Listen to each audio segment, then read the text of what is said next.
Hey guys, and welcome to the next episode of our Prehistoric Kingdom Park here. Now, before we begin, I'd like to clear a few things up. First and foremost, I am no longer able to upload to the original gaming channel because I am unable to log into that account. I was locked out of the account because I forgot to update the two-step authentication method to my new phone number, and on top of that, the proper recovery email wasn't set up. I tried everything I could to recover the account, but to no avail. And while it is a shame that I lost that account, I learned a lot of valuable lessons along the way, and I'll apply those lessons here as I hope to create better content for this new gaming channel.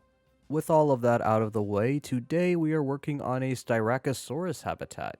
My original plan for this was to actually make this an implied veterinary clinic, which I plan to make later down the line, but as I was building this, I realized that this would work even better as like a barn for some animal, and I figured the best animal to start with would be the Styracosaurus, since that's one of the animals that I rarely use in game. I never really made habitats for the Styracosaurus before because I originally wasn't that keen on the skins or the overall look of the animal, especially with the quills, but over time it's really grown on me, especially the psychedelic skin. That's actually become one of my favorite skins now in the entire game. And it's up there along with the chestnut and cosmic Lambeosaurus as well as the Tarbosaurus skins. Now, as you can see here, there is a staircase that leads up to this upper platform, which allows visitors to view into the Styracosaurus barn, as well as get a behind-the-scenes look at the keeper sections. From a realism standpoint, one thing that I had wished I considered while building the staircase was making it handicap accessible, which is why I decided to add ground level windows so people could still look inside if they aren't able to climb up the stairs. And I also started work on the inside of the barn before adding the roof. Since there's only a male and female pair in this habitat, I didn't go through the trouble to make individual stalls and instead opted for a more open space for the two. As of now, the alpha build doesn't have any enrichment items for our animals, and that is something that will be coming to early access, but for the time being, I opted to create my own enrichment items just to help better fill in the space and continue to sell the modern zoo look. Taking inspiration from enrichment items I've seen in elephant and rhino habitats, I created a hanging log toy and a scratching post, as well as placing a giant log inside the barn. Once I was content with the interior, I proceeded to build the roof, and I thought it would be nice to create a green roof for this barn.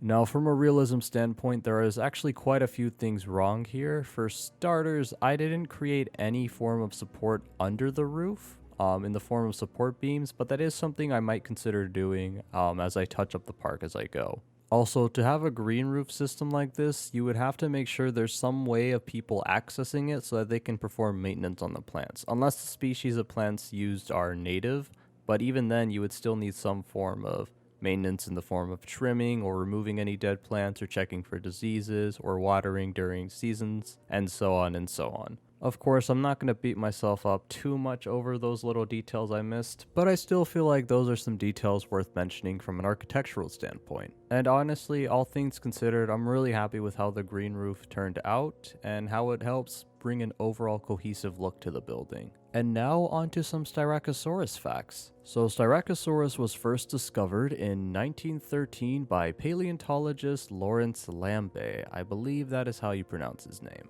The animal lived 75 million years ago in what is now Alberta, Canada. The fossils of Styracosaurus were recovered from the Dinosaur Park Formation, which at the time was a swampy floodplain off the coast of the Western Interior Seaway, and this formation was home to a diverse and well-documented array of prehistoric animals, including other ceratopsians like Chasmosaurus and Centrosaurus, hadrosaurs like Parasaurolophus and Lambeosaurus, Tyrannosaurids like Gorgosaurus and Daspletosaurus, and armored ankylosaurs and nodosaurs like Euoplocephalus and Edmontonia. There are also plenty of fossils of small mammals, birds, non-dinosaur reptiles, fish, and invertebrates found here, indicating that this was a very productive ecosystem at the time. Styracosaurus was a relatively large dinosaur, measuring 5.5 meters long and standing at 1.8 meters tall at the shoulder, and weighed a whopping 3 tons in life. The skull of Styracosaurus was equipped with a beak and shearing teeth, suggesting that it was a low browser that would slice up vegetation. The skull of Styracosaurus was massive, equipped with a 55 centimeter long nasal horn and an assortment of large spikes around its frill, which makes sense why the name Styracosaurus translates to spiked lizard. Styracosaurus was a ceratopsian dinosaur and belonged to the subfamily of centrosaurs. These include dinosaurs like Centrosaurus, Pachyrhinosaurus, Diabloceratops, and Nasutoceratops, whereas the Chasmosaur subfamily includes dinosaurs like Triceratops, Chasmosaurus, Pentaceratops, and Torosaurus. The Prehistoric Kingdom Styracosaurus is depicted with speculative spikes that are dotted along the animal's torso. All three skins for Styracosaurus also exhibit sexual dimorphism. For an even better look at the model, you can visit Cindy Rago's ArtStation page. She is one of the developers of Prehistoric Kingdom who does the sculpt and texture work for all the animals, and a link to her work will be in the description below. And with that, I'm going to end the commentary for the video. I hope you enjoy the rest of the video, and as always, thank you for watching.